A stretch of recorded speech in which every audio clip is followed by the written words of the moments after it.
Hey guys, welcome back to the channel. Mike here from Axion.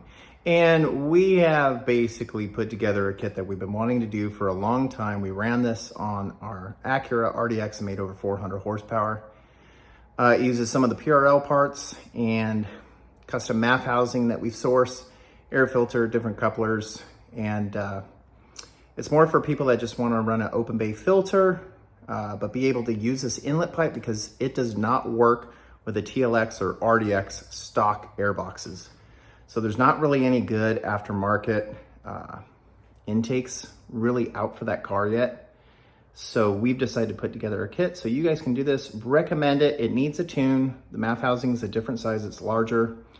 And we recommend doing it anyways with the turbo swap. So if you're already doing that, just buy this, do it with the turbo swap. You're good to go. Get the tune. You'll make over 400 on E30. We know what's up. All right, so the kit laid out. This is it. It's on our website. I'll leave a link below. Go over it real quick. You have your PRL cast housing that goes onto the turbo. This is our 3-inch USA made, welded in-house MAF sensor. Got your vibrant air filter here with clamps. You've got your PRL coupler here. This is so it just lines up and works better with everything. Seamless flow, guys. It's a really nice kit.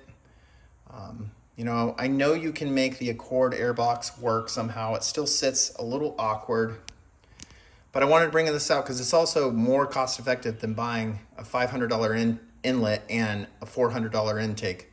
So we save you, you know, about 150 bucks or whatever it turns out being. But yeah, this is for TLX, RDX. Accord, guys, you can buy it too. If you're not wanting to buy an intake and you just want to buy this whole thing knowing you're going to turbo swap, just buy this whole setup and you are good to go. It does need a tune. I will leave a link below. And I really appreciate you guys checking out the video. We're trying to bring you tons more content for all these cars that companies really don't know shit about, don't care about. They just want to sell parts. We're actually out there trying to bring some more parts to the community. So I really appreciate the help, and we'll see you next time.